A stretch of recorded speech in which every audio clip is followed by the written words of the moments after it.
শীত মানেই পিঠা পায়েসের ধুম। আসসালামু আলাইকুম everyone, welcome back to my channel busy life and cooking. আশা করি সবাই অনেক ভালো আছেন। আমি আজকে আপনাদেরকে তৈরি করে দেখাবো খেজুরে গুড়ের পায়েস।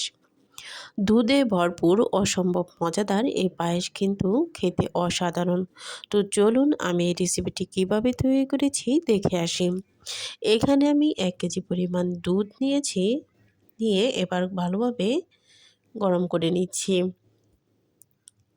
আর এখানে আমি হাফ পট পরিমাণ আতপ চাল ভিজিয়ে রেখেছিলাম খুব ভালোভাবে ধুয়ে।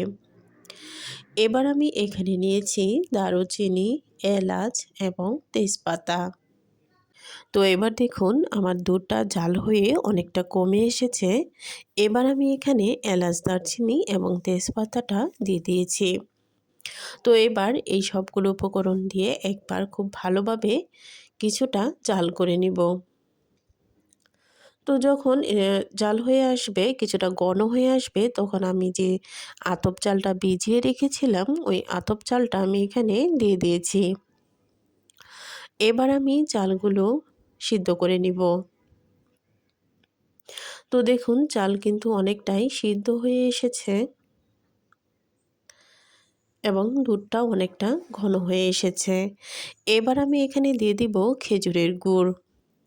তো খেজুরের গুড়টা আমি কেটে কুচি করে নিয়েছি। এবার খেজুরের গুড় দিয়ে কিছুক্ষণ নাড়াচাড়া করে নিয়েছি। এবার আমি এখানে দিয়ে দিলাম কিছুটা লিকুইড দুধ আমি আলাদা করে রেখেছিলাম এবং ওই দুধের সাথে প্যাকেটের যে গুঁড়া দুধ রয়েছে ওই গুঁড়া দুধ মিশিয়ে নিয়েছি। তো আপনারা কিন্তু লক্ষ্য করেছেন যে আমি কিন্তু এখানে কোনো পানি ব্যবহার করিনি, পুরোটা দুধের উপরেই পায়েসটা করেছি। তো এই পায়েসটা খেতে কিন্তু অসাধারণ লাগবে।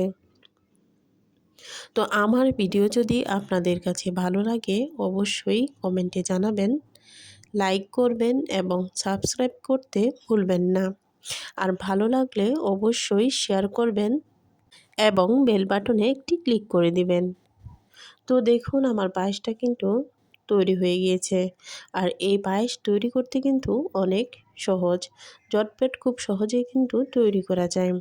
আর এই পায়েসটা খেতে কিন্তু অসম্ভব মজা হয়েছিল। বিশেষ করে এই মিষ্টি জাতীয় পায়েসগুলো কিছু সামান্য ঠান্ডা করে খেলে বা ফ্রিজে রেখে খেলে কিন্তু আরও বেশি মজা হয়।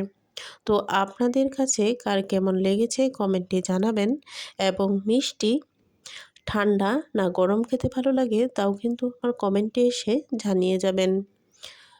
তো আমার পায়েসটা কিন্তু অনেক মজা হয়েছিল। কেমন লেগেছে জানাবেন। আল্লাহ হাফেজ।